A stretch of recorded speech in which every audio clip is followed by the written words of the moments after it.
الله الرحمن الرحيم. السلام عليكم ورحمة الله وبركاته. إن الحمد لله نحمده ونستعينه ونستغفره ونعوذ بالله من شرور أنفسنا ومن سيئات أعمالنا. من يهده الله فلا مضل له ومن يضلل فلا هادي له، وأشهد أن لا إله إلا الله وحده لا شريك له، وأشهد أن محمدا عبده ورسوله. أما بعد. Tuan-tuan dan puan rahimani wa rahimakumullah.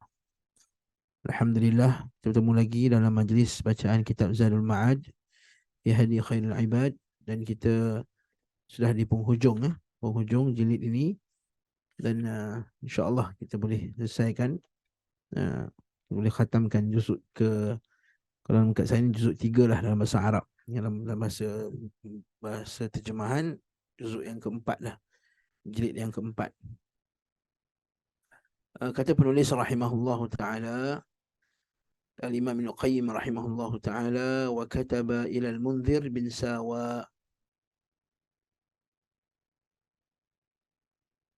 fadhakara al-Waqidi bi isnadihi an Ikrimah.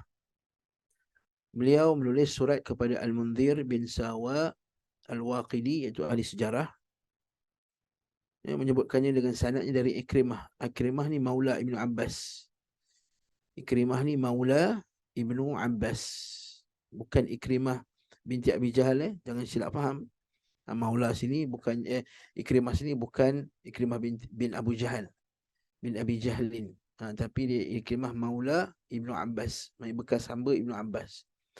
Dia mengatakan, aku mendapatkan surat ini di dalam kitab-kitab Ibnu Abbas sepeninggalan beliau.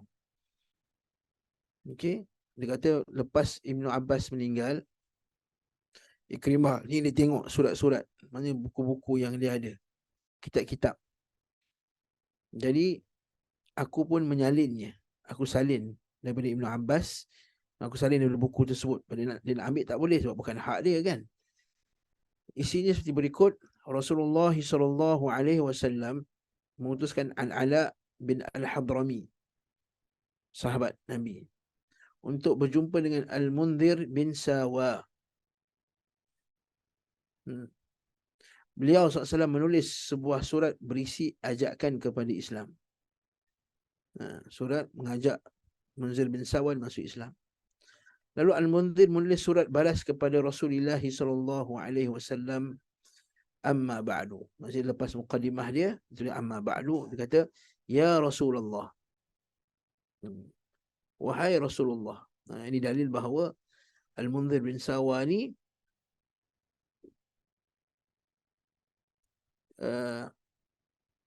berhormat Nabi SAW. Tak seperti yang sebelum ni mengingkari Nabi sebagai Rasulullah. Dia kata min Muhammad, cukup.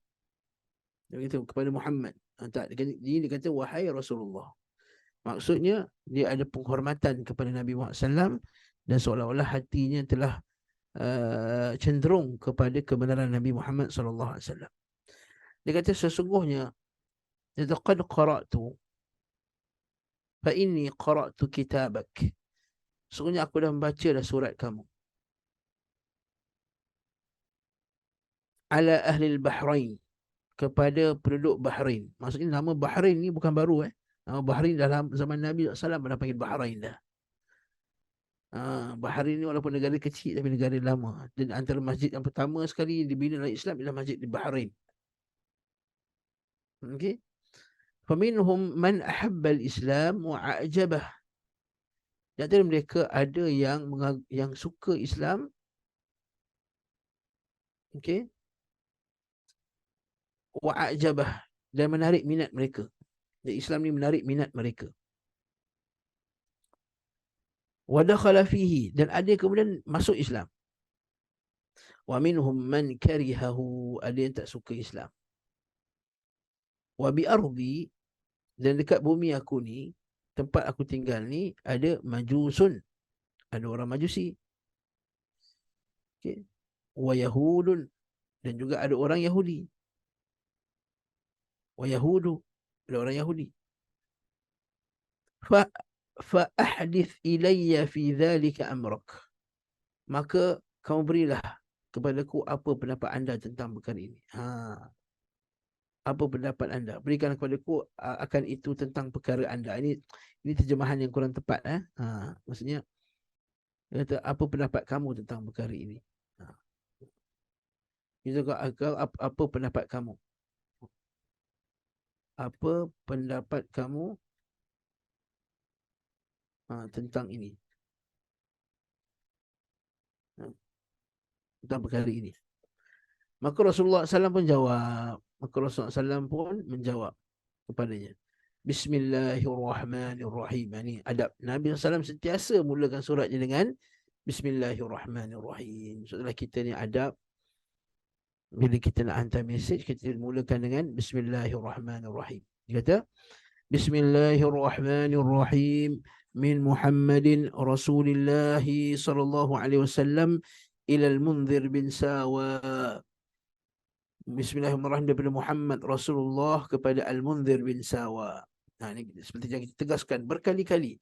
Nabi SAW, format surat Nabi, tengok Bismillahirrahmanirrahim dari Muhammad Rasulullah. Maksudnya daripada siapa? Daripada penghantar, pengirim kepada yang dikirim. Macam format surat rasmi kita kan. Kita belajar daripada sekolah rendah lagi dah format surat rasmi. Atas alamat pengirim, bawah alamat yang menerima surat. Sama tak? Masya Allah. Ini cantik. Nabi SAW dah ajar format surat rasmi lama dah. Okay? Kemudian Nabi kata salamun alaik. Salamun alaik. Ini seolah-olah Nabi kata salam ke atas kamu. Jadi seolah Munzir bin Sawa ni telah masuk Islam. Ini dalil bahawa Munzir bin Sawa telah masuk Islam. Sebab kalau kita perhatikan surat-surat Nabi yang sebelum ini, kita akan tengok bahawa tidak ada pun surat yang bermula dengan Bismillahirrahmanirrahim. Assalamualaikum. Salam ala man ittaba'al huda. Salam ke atas orang yang mengikuti petunjuk. Salam ke atas orang yang mengikuti Nabi SAW. Salam ke atas sekian dan sekian. Tapi kali ini salamun alaik. Kenapa? Sebab kita semua pernah belajar sebelum ni bahawa Nabi SAW kata la tabda'ul yahuda wa ahlul kitab bisalam. Jangan kamu mulakan memberi salam kepada ahli kitab dan juga musyrikin. Ahli kitab. Kalau ahli kitab tidak boleh mulakan, maka fal musyrikuna aula alla nabda alaihim bisalam. Jadi orang musyrikin lebihlah aula, lebih patut untuk kita tidak memulakan dengan memberi salam kepada mereka. Tayyib? Naam. Jadi salamun alaik. Salam ke atas kamu. Okey. Fa inni ahmadu ilaika Allahu alladhi la ilaha illahu. Sungguhnya aku memuji Allah untuk anda. Apa maksud ini aku memuji Allah? Ahmadu ilaika Allah. Maksudnya aku ni puji Allah Ta'ala atas apa yang kau telah melakukan. Jadi cara uslub orang Arab. Contohnya kita, inni ahmadullahu ilaik. Inni ahmadu ilaika Allah. Jadi kita kata, aku memuji Allah. Inni ahmadu ilaika Allah. Maksudnya apa? Sungguhnya aku memuji Allah kepada kamu. Maksudnya apa? Aku puji Allah atas apa yang kamu telah lakukan. Dan juga memuji atas perbuatan. Maksudnya pujian tu sebenarnya orang nak cakap, aku nak puji engkau ni. Tapi agama Islam ni ajar kita supaya kita apa-apa pujian kepada Allah Ta'ala dulu. Sebab Allah Ta'ala yang memberi taufik, Allah Ta'ala yang menciptakan, Allah Ta'ala menjadikan orang itu bagus. Jadi cantik cara Nabi nak puji. Nabi tak kata kau bagus, kau ni. Ini ahmadu ilaika Allah. La ilaha illahu. Masya Allah. Wa ashhadu an la ilaha illallah. Dan aku bersaksi bahawa tiada Tuhan yang disembah melainkan Allah. Wa anna Muhammadan abduhu wa rasuluh. Nampak tak? Nabi konsisten cakap benda ni. Dalam mana-mana surat, konsisten Nabi SAW cakap benda ni. Subhanallah, kalau kita tengok kan, persistennya Nabi dan konsistennya Nabi, dalam menyampaikan la ilaha illallah Muhammadan abduhu wa rasulih, hampir semua surat, khutbah, ucapan, apa semua, la ilaha illallah wahdahu la syarikalah wa asyhadu anna Muhammadan abduhu wa rasuluh. Sebab itulah barakallahu fik. Benda ni ialah haulaha nudandin. Orang kata haulaha nudandin. Kat sinilah kita duk pusing. Hidup kita ni nak ajak benda ni lah. La ilaha illallah Muhammad Rasul. Nak ajak orang hanya beribadah kepada Allah, taat pada perintahnya dengan mengikuti jalan Nabi Muhammad sallallahu alaihi wasallam. Abduhu wa rasuluhu, abduhu wa rasuluhu, abduhu wa rasuluhu. Berapa kali Nabi sebut benda ni? Jangan merasa bosan tuan-tuan rahimahullah dalam menyampaikan dakwah tauhid. Inni da'autu qaumi laylan wa nahara, kata Nabi Nuh. Fa inni da'autuhum litaghfir lahum. Thumma inni da'autuhum jihara. Thumma inni a'lantu lahum wa asrartu lahum israra. Aku ajak kaumku kepada tauhid la ilaha illallah siang dan malam.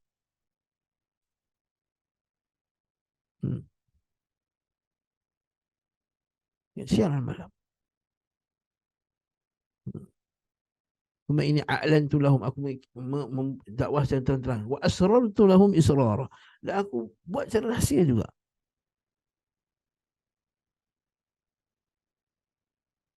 Allah Ta'ala firman lagi, وأنذر أخا عاد إذ أنذر قومه بالأحقاف وقد خلت النذر من بين يديه ومن خلفه ألا تعبدوا إلا الله إني أخاف عليكم عذاب يوم عظيم. Dan berilah peringatan kepada saudara Hud, kaum Nabi Hud.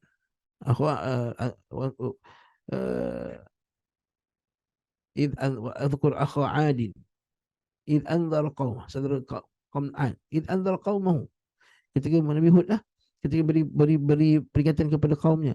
Waqad khalatin nudhuru min baini yadayhi wa min khalfi, sedangkan nabi-nabi yang yang datang sebelumnya dan yang akan datang selepasnya juga berkata apa? Alla ta'budu illallah, tidaklah kamu beribadah melainkan hanyalah kepada Allah. Kenapa?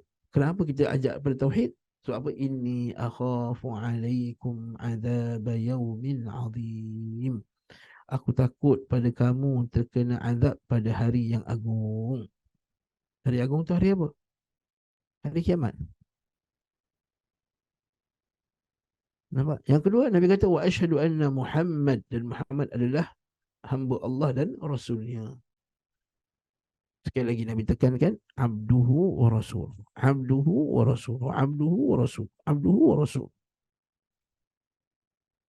Hamba dan rasul. Dan Nabi mulakan dengan hamba sebelum rasul, walaupun pada zahirnya nampak rasul lagi besar daripada hamba, tetapi tidak. Kerana apa?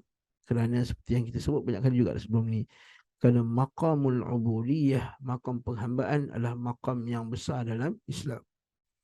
Ketika Allah Ta'ala memuji Nabi Muhammad sallallahu alaihi wasallam di 3 maqam, 3 keadaan tertinggi bagi seorang manusia, iaitu mendapat wahyu, iaitu Isra' dan Mi'raj, iaitu ketika diisra'kan, Isra' Mi'raj, dan ketika berdakwah. Ketiga-tiga ini Allah Subhanahu wa Ta'ala memanggil Nabi Muhammad sallallahu alaihi wasallam dengan panggilan hamba-Nya. Dia tidak panggil dengan rasulnya. Subhanalladzi asra bi'abdihi, maksudnya Allah yang menjalankan hamba-Nya. Alhamdulillahilladzi anzala ala abdihi, segala puji bagi Allah yang menurunkan ke atas hamba-Nya. Nah, dan juga lamma qama abdullahi, ketika berdirinya hamba Allah. Nampak semuanya Allah, Allah, Allah. Amma ba'du. Sebenarnya aku mengingatkan anda akan Allah Subhanahu wa Ta'ala.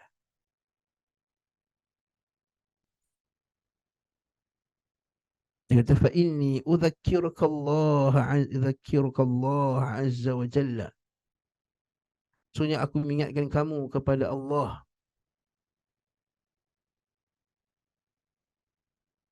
Aku ingatkan anda akan Allah Ta'ala. Masya Allah. Sebab tu kita ni, yang pertama sekali kita kena ingatkan orang, kita kena ingatkan Allah pasal Allah Ta'ala dulu.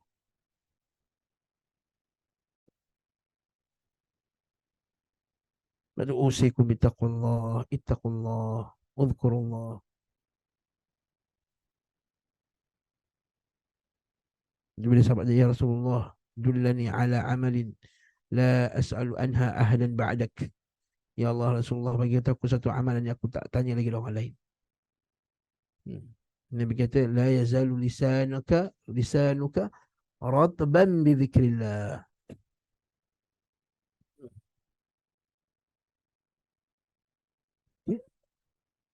Kemudian Nabi sambung lagi. Fa innahu man yansahu fa innama yansahu li nafsi. Kat sini perhatikan terjemahan kurang tepat. Sesiapa yang menasihati, sesungguhnya dia menasihati tentang dirinya sendiri. Yang ni perkataan nasihati ni agak kurang tepat diterjemah dengan nasihat.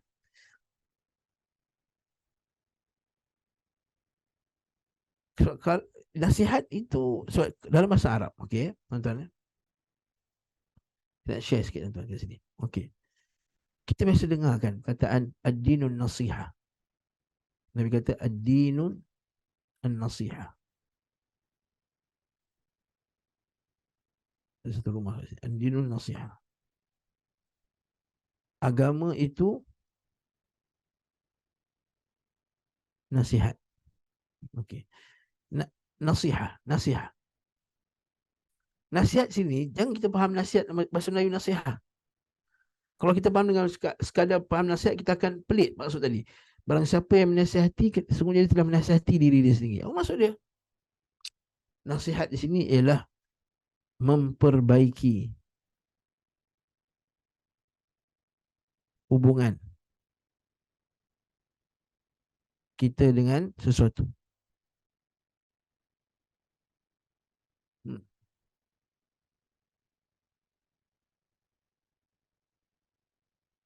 Memperbaiki ataupun membersihkan hubungan kita. Boleh juga maksudnya membersihkan.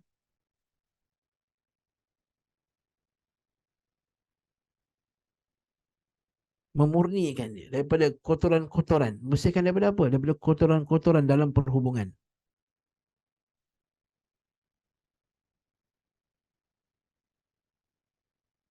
Mana?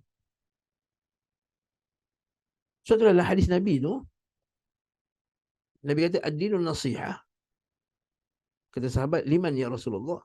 Pada siapa? Lillah. Nasihat itu untuk Allah. Nasihat itu untuk Rasul.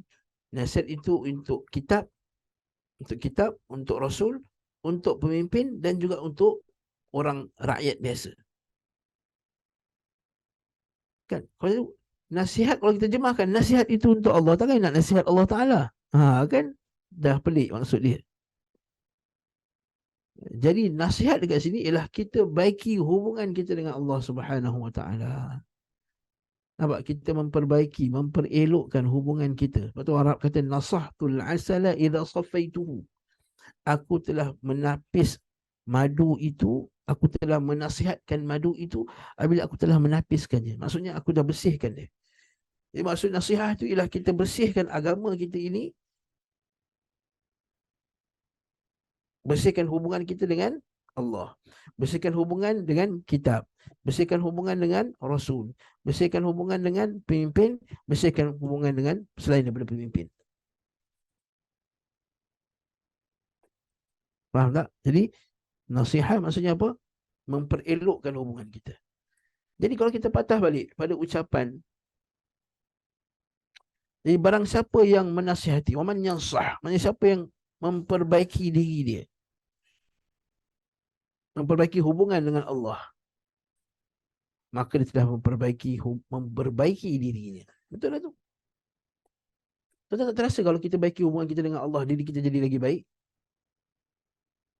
Kan? Kalau kita mengaji, baca Quran, setiap hari murajaah Quran, tengok maksud Quran, sampaikan maksud Quran, kaji, baca kitab macam kita baca sekarang ni, satu persatu, sebaris-sebaris kita baca, satu ayat, ayatan ayah.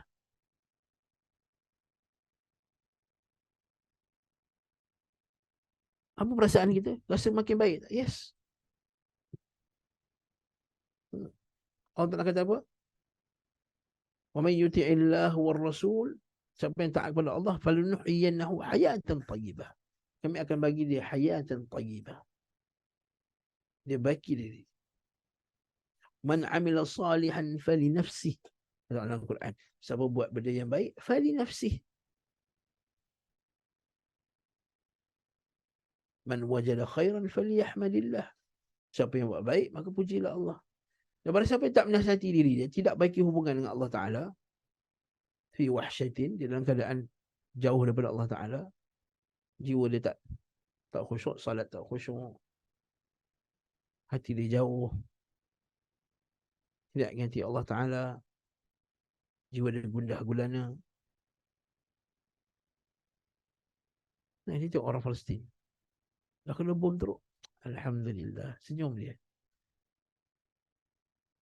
Alhamdulillah. Hasbi Allah wa ni'mal. Allah yarham bina. Kenapa? Sebab dia nasihat, dia memperbaiki hubungan dengan Allah Ta'ala. Lagi bagus dia baiki hubungan dengan Allah Ta'ala, lagi bagus dia. Lepas tu Nabi kata, man yansah fa innama yansahu li nafsih. Barang siapa yang baiki, telah baiki dirinya. Masya Allah. Wa innahu man yuti' rusuli. Sesungguhnya siapa yang ikut Rasulku, utusanku. Utusanku ni siapa? Iaitu utusan Nabi SAW lah, yang Nabi utuskan kepada orang-orang, pendakwah-pendakwah yang Nabi utuskan. Ini dalil bahawa siapa yang ikut utusanku dan mengikuti perintah mereka, berarti dia telah taat kepadaku. Jadi utusanku ni siapa? Adakah dia pemerintah? Jawapan dia, tidak. Dia adalah apa? Pendakwah-pendakwah. Orang-orang alim. Jadi dalil bahawa perkataan Allah Ta'ala, bila Allah Ta'ala sebut ati'ullah wa ati'ur rasul wa ulil amri minkum, ta'ala Allah, ta'ala Rasul dan ta'ala ulil amri, difahami daripada ucapan tersebut bahawa ulil amri itu bukan sekadar pemerintah, ulil amri itu juga adalah ulama. Sebab apa Nabi kata? Nabi kata, man ata'ani faqad ata'a Allah. Wa man ata'a waliyi atau amiri faqad ata'ani. Siapa yang taat pemerintahku, amirku, orang yang aku lantik, maka dia telah mentaati. Itulah antara maksud tafsir ati Allah wa ati Rasul wa ulil amri. Ulil amri itu termasuk dalamnya ulama. Maksud dalamnya ialah ulama. Tapi seperti yang kita sebut sebelum ni, mentaati ulama itu dia terikat dengan syarat selagi mana ulama itu mentaati Rasul sallallahu alaihi wasallam. Nampak tak? Okey, sama lagi. Faqad ata'ani wa man nasaha lahum. Barang siapa yang menasihati kerana mereka, salah ni.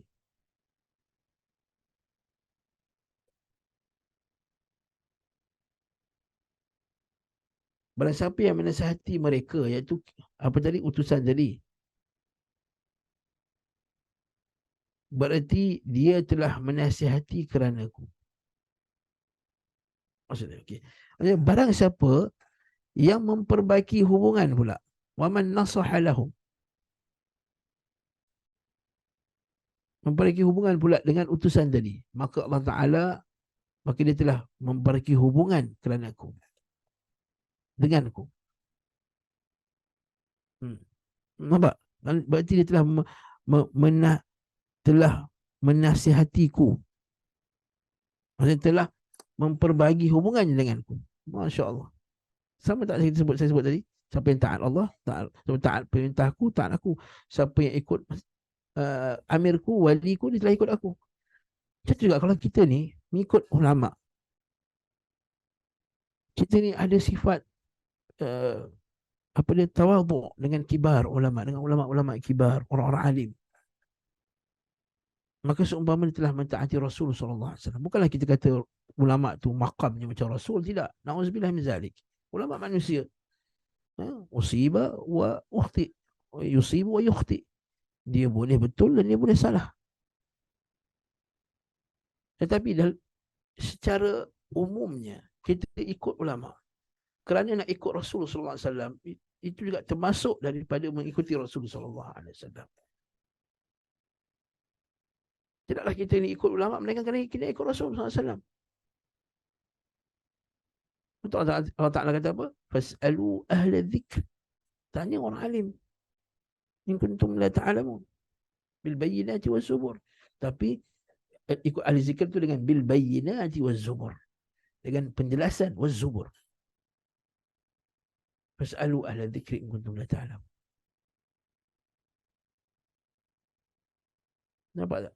Lepas sekarang ni kenapa musuh-musuh Islam sangat berusaha untuk menjatuhkan kredibilitinya majlis-majlis mufti dan ulama. Memperlekehkan fatwa-fatwa mereka, mengatakan fatwa mereka itu tidak ada manfaat, mengejek, mencabar mahkamah syariah dan seumpama dengannya. Itu saja untuk menjatuhkan kredibiliti para alim ulama. Lepas tu tuan tak kasi nasihat pada diri saya dan juga pada ikhwah-ikhwah sekalian. Kalau kita tak setuju pun dengan seseorang ulama, tak setuju pun dengan seorang alim, jangan kita jatuhkan maruahnya. Mufti contohnya, mufti keluarkan fatwa yang kita dapati pelik fatwa tersebut.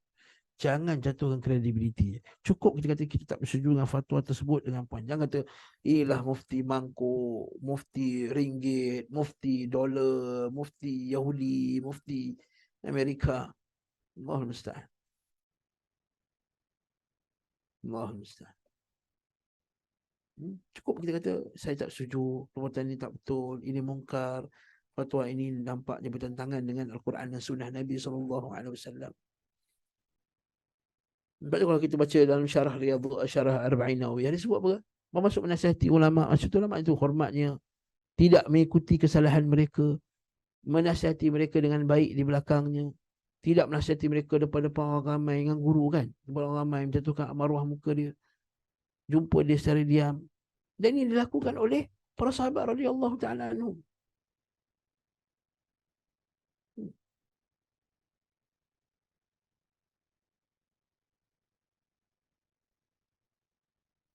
Sebagai ulama salaf, dia tunggu tok guru dia sampai tok guru dia semua dah habis, baru dia bagi tahu apa kesalahan tok guru tadi.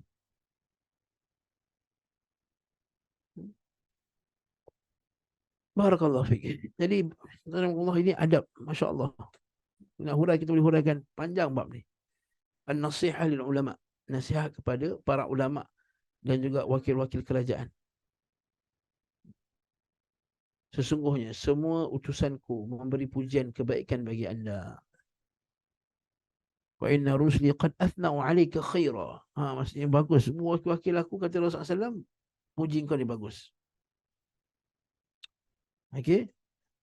Wa inni qad syafa'tuka fi qaumika. Maksudnya aku telah beri syafaat bagi anda pada kaum anda. Apa benda ustaz? Syafaat apa ni ustaz?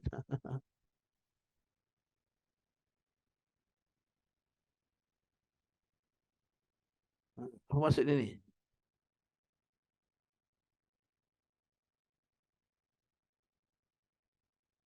Okey, apa maksud dia? Fa inni qad syafa'tuka. Maksudnya aku telah beri syafaat bagi anda pada kaum anda. Fa inni qad syafa'tuka. Syafaat ni jangan tuan-tuan faham syafaat ni syafaat akhirat Ini bukan. Ini bukan syafaat akhirat. Ini syafaat dunia. Ya, okey. Maksudnya apa? Kerana engkau ni bagus, wahai Munzir, aku bagi engkau syafaat. Dengan syafaat engkau ni lah, okey, aku akan tinggalkan, maka tinggalkanlah bagi kaum muslimin segala yang mereka berislam di atasnya. Maksudnya apa siapa dia Islam, pegang, tak apa, kita biarkan dia. Dan yang buat dosa pula, maafkannya. Terjemahan ni kena betul Wa inna qad syafa'tuka fi qaumika fatruk lil muslimin ma aslamu alaih wa afawtu an ahli dhunubi faqbal minhum.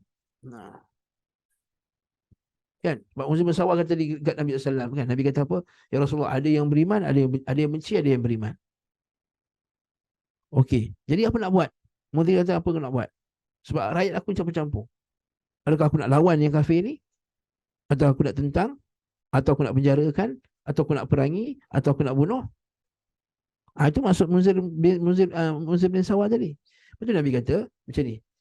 Sebab engkau ni orang yang bagus. Disebabkan engkau ni lah aku memberi syafaat. Dengan engkau ni lah aku maafkan yang buat salah, maksudnya yang tak suka apa semua tu aku maafkan. Yang orang Islam ni bagus, biarkan dia dengan keislaman dia, kekalkan dia. Tak perlu suruh dia keluar daripada negeri, tak perlu suruh dia pergi Madinah atau seumpama dengannya. Dan yang tak suka ni pula biarkan dia, aku maafkan orang. Faham tak itu maksudnya? Dia maksud syafaat masuk kat sini bukan syafaat akhirat. Syafaat kat sini adalah syafaat dunia. Faham tak maksud syafaat dunia? Apa maksud syafaat? Syafaat itu adalah kita dengan kita, kalau kita kata kita bagi syafaat, maksudnya dengan kerana kita inilah orang yang ketiga dapat faedah. Kerana kita inilah orang ketiga dapat faedah daripada orang yang pertama.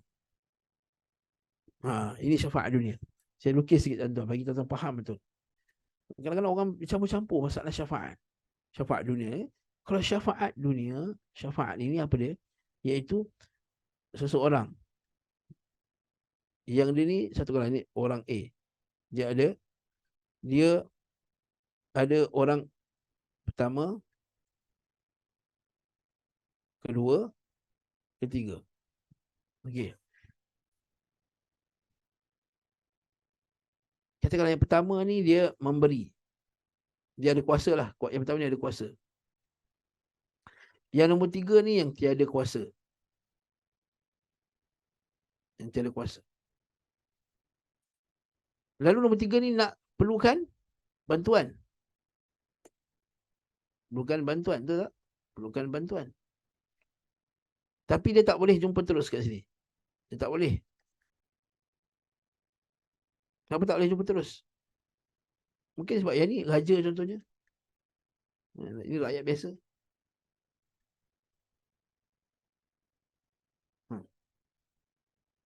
Jadi yang nombor dua ni lah, yang nombor dua ni dengan syafaat dia kata, wahai raja, ini ni rakyat ni susah ni, maka bantulah. Maka raja kata dengan kerana engkau ni orang yang bagus. Raja kata kerana engkau orang yang bagus, maka aku akan bantu nombor tiga ni. Maksudnya dia ni pemberi, dia ni syafaat lah. Dia ni lah syafaat. Sebab engkau ni bagus, aku tolong dia. Sebab engkau ni, kau datang minta kat aku, dan kau ni orang yang baik, engkau ni orang yang saleh, engkau ni apa, ataupun kalau dalam konteks dia, kau banyak tolong orang lain apa semua. Nah, sekarang aku akan bantu orang yang kau minta. Ini syafaat dunia. Syafaat dunia ni apa hukum dia, tuan-tuan Allah? Syafaat dunia apa hukum dia, tuan-tuan Allah? Syafaat dunia ini hukumnya siapa yang memberi syafaat pada perkara yang baik, dapatlah hukum balasan baik. Siapa syafaat pada benda yang jahat, dapatlah benda yang jahat.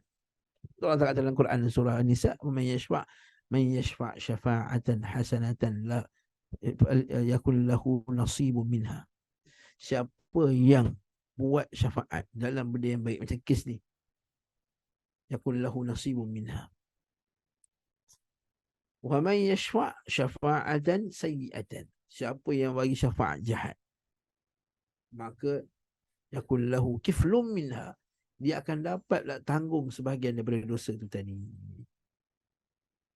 Faham tak tuan-tuan? Masalah syafaat. Tapi ini syafaat dunia. Adapun syafaat akhirat, itu lain cerita. Bukan sini makamnya. Kalau saya cerita kat sini panjang. Syafaat akhirat itu tidak hanya melainkan daripada Allah, kepada kemuliaan itu diberi kepada Nabi atau orang yang beri syafaat, dan kepada orang yang Allah Subhanahu Wa Taala redha padanya. Panjang cerita tu. Itu kita tangguhkan dululah. Barakallahu fiik. Jadi ini syafaat Nabi. Maksudnya dengan kerana kau ni orang baik, wahai Munzir, kaum kau ni aku maafkanlah. Siapa yang tak suka Islam tu, aku maafkan. Maafkan macam aku tak kenakan hukuman. Aku tak perangi mereka. Aku tak menyebabkan mereka ni apa dia dihukum. Nampak tak?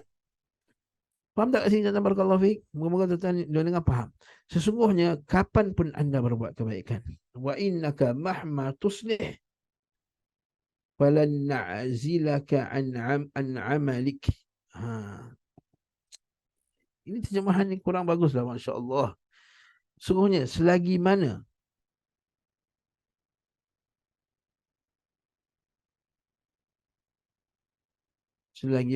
anda berbuat mahma tasluh, kamu buat benda yang baik, maka kami tidak akan mencabut,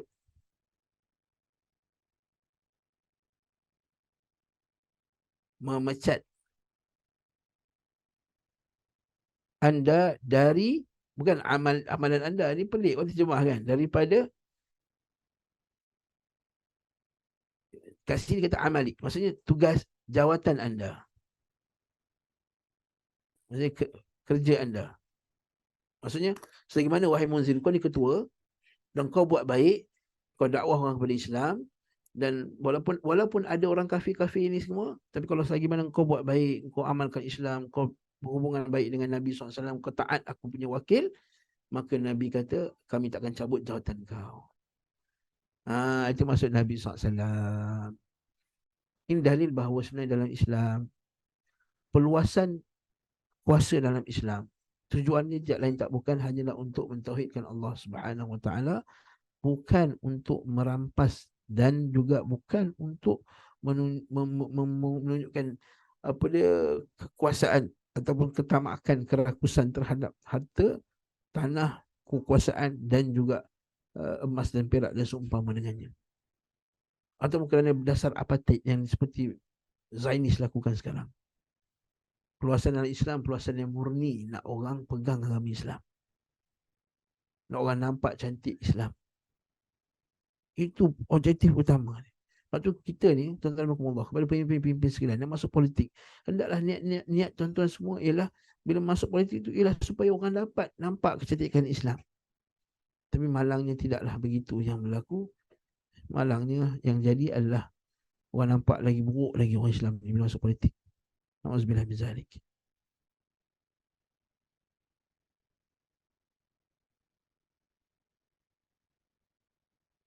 Falan na'zilaka an amalik. Terjemahan dia kena betul. Adapun bagi yang tetap meluk agama Yahudi dan Majusi, tetapi waman aqama ala yahudiyatin aw majusiyatin fa alaihi aljizyah, maka barang siapa yang tetap aqama, siapa yang bermukim, siapa yang duduk di negeri kamu di atas agama Yahudi dan Majusi, maka dia dikenakan jizyah. Kalau saya kekalkan perkataan ni, kekal perkataan jizyah. Kita islamisasikan bahasa Melayu kita ni. Maka dikenakan jizyah. Jizyah ni apa? Cukai. Cukai. Lepas tu baru ni saya tengok video satu orang Amerika, dia kata, saya tak sabar saya nak diperintah oleh orang Islam. Dia kata, dan saya tak kisah membayar jizyah. Sebab jizyah lagi sikit daripada zakat. Saya kata orang tu. Sebab kata aku kan diperintah oleh pemerintah yang menyokong pembunuhan kanak-kanak, kepada genosida, ila akhiri. Barakallahu fiik. Jadi nampak tak? Adapun bagi yang tetap meluk agama Yahudi dan Majusi, maka dia dikenakan jizyah. Dalam Islam, bahawa orang ahli kitab dikenakan jizyah. Ulama khilaf, adakah orang selain daripada ahli kitab dikenakan jizyah? Sebagai ulama kata ya, sebab Nabi Umar Al-Khattab pernah kenakan jizyah pada orang Majusi. Ada kata tidak. Sebab jizyah ni hanyalah untuk hatta yu'tul jizyata an yadin wa hum saghirun, iaitu sehinggalah diberikan, hendaklah mereka memberi jizyah. Qatilul ladzina la yu'minuna billahi wal yawmil akhir wa la yuharrimuna ma harramallahu wa rasuluhu. Perangilah orang yang tidak beriman pada Allah dan hari akhirat. Wa la yuharrimuna ma harramallahu wa rasuluhu. Dan tidak mengharamkan apa yang diharamkan oleh Allah dan Rasulnya. Wa la yadinuna dinal haqq. Dan tidak beragama dengan agama yang benar hatta yu'tul jizyah, sehingga mereka memberi jizyah an yadin wa hum saghirun.